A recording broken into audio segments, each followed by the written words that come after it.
ក្មេងស្រីម្នាក់បានដើរចេញពីពន្ធនាគារហើយចាប់ផ្ដើមថតរូប selfie ភ្លាមៗតែម្ដងនាងបានបើកកម្មវិធីកាត់តរូបភាពក្នុងទូរស័ព្ទរួចបដូររូបភាពខាងក្រោយទៅជាកន្លែងលំហែការដ៏ប្រណីវិញបន្ទាប់ពីបង្ហោះរូបនោះលើបណ្ដាញសង្គមនាងទទួលបានការចុច like យ៉ាងសន្ធឹកសន្ធាប់នាងបានរកឃើញហាងអាហារតូចមួយនៅក្បែរនោះប៉ុន្តែនៅពេលម្ចាស់ហាងក្រឡេកឃើញនាងភ្លាមទឹកមុខរបស់គាត់ក៏ប្រែប្រួលតែម្ដងម្ចាស់ហាងហាក់ដូចជាដឹងថានាងទើបតែចេញពីគុករួចក្មេងស្រីនោះបានត្រឹមតែសើចរួចបដិសេធវាយ៉ាងរហ័សដោយនិយាយថានាងគឺជាថ្នាក់ដឹកនាំជាន់ខ្ពស់នៅក្រុមហ៊ុនបរទេសមួយម្ចាស់ហាងមិនដឹងទាល់តែសោះថាកាលពីមុនក្មេងស្រីម្នាក់នេះធ្លាប់បោកប្រាស់លុយគេដល់ទៅ20,000 លានតាមរយៈការដាល់បោកប្រាស់ទោះបីជាលើកមុននាងត្រូវបានអេមីរៀបផែនការបង្កាច់បង្ខូចរហូតត្រូវជាប់ពន្ធនាគារក៏ដោយប៉ុន្តែសមត្ថភាពបោកប្រាស់របស់នាងនៅតែខ្លាំងពូកែដដែលភ្លាមនៅពេលចេញពីគុកក៏មានគេចង់ជួនាងឲ្យទៅធ្វើការបាត់ទៅហើយពួកគេមិនត្រឹមតែផ្ដល់លុយយ៉ាងច្រើនសម្រាប់នាងទិញសម្លៀកបំពាក់និងសម្ភារៈប្រើប្រាស់ប៉ុណ្ណោះទេប៉ុន្តែថែមទាំងរៀបចំការងារការិយាល័យដ៏ថ្លៃថ្នូរមួយឲ្យនាងទៀតផង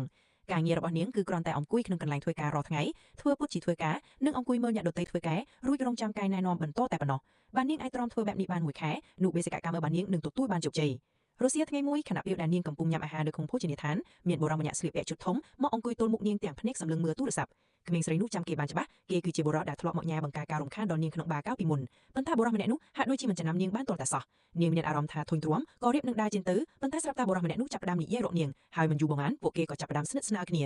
មុនពេលណាត់ជួបក្មេងស្រីនោះបានប្រើសភាវៈវិទ្យាអាជីពរបស់នាងដោយទេទៅក្រុមហ៊ុនតាមរយៈការងាររបស់គេដើម្បីបញ្ជាក់ថាអត្តសញ្ញាណរបស់គេគឺជារឿងពិតរួចនាងក៏ប្រញាប់ទៅកន្លែងណាត់ជួបនៅពេលឃើញនាងរត់មកបុរសម្នាក់នោះបានហត់ឆាត់របស់គេទៅឲ្យអ្នកដំណើរតាមផ្លូវម្នាក់រួចក៏រត់ចូលមកច្រកក្នុងឆាតជាមួយនាងកណ្ដាលសម្រែកភ្លៀងយ៉ាងខ្លាំងកាយវិការដ៏រ៉ូម៉ាន់ទិកដែលបានរៀបចំទុកជាមួយនេះពិតជាមានប្រសិទ្ធភាពចំពោះនាងណាស់ប៉ុន្តែនាងមិនដែលប្រាប់គេពីអត្តសញ្ញាណរបស់នាងឡើយល្ងាចថ្ងៃនោះខណៈពេលដែលនាងកំពុងជួយភឿតភ័ក្ត្រនៅក្នុងហាងអាហារស្រាប់តែមិត្តប្រុសរបស់នាងទេមកនាងបាននិយាយកុហកយ៉ាងរំភើបថានាងកំពុងធ្វើការនៅការិយាល័យនៅឡើយទេបុរសនិយាយថាគេនឹងទៅទទួលនាងញ៉ាំអាហារឥឡូវហើយនាងស្លន់ផ្អល់ខ្លាំងរួចប្រញាប់ដុសសម្លៀកបំពាក់និងរត់ទៅការិយាល័យភ្លាមនៅពេលទៅដល់នាងឃើញឡានមិត្តប្រុសចតនៅខាងមុខបាត់ទៅហើយប៉ុន្តែនាងបានប្រើខួរក្បាលយ៉ាងរហ័សដើម្បីដោះស្រាយស្ថានភាពនាងបានដើរតាមគេទៅភោជនីយដ្ឋានមួយហើយបានឃើញប្តីប្រពន្ធវ័យចំណាស់2នាក់ដែលរបស់នាងបាននាំនាងមកជួបឪពុកម្ដាយរបស់គេរឿងនេះបានកើតឡើងភ្លាមពេកប៉ុន្តែមិត្តប្រុសរបស់នាងបានរៀបចំគម្រោងអនាគតជាមួយគ្នារួចជាស្រេចបាត់ទៅហើយពួកគេបានជួលផ្ទះលាភលានៅជាមួយគ្នារៀបចំផ្ទះថ្មីជាមួយគ្នាធ្វើម្ហូបញ៉ាំជាមួយគ្នាមើលគុណជាមួយគ្នា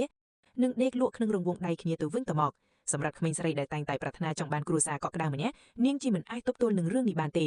មិនយូរប៉ុន្មានពួកគេក៏ចាប់ផ្ដើមរៀបចំពិធីមង្គលការប៉ុន្តែនៅថ្ងៃរៀបការកូនកំឡោះមិនបានបង្ហាញខ្លួនហើយភ្ញៀវដែលមកចូលរួមសុទ្ធតែជាអ្នកដែលគេជួលមកសម្ដែងតែបណ្ដោះតាមពិតទៅបុរសម្នាក់នេះក៏ជាកំពូលអ្នកបោកប្រាស់ម្នាក់ដែរ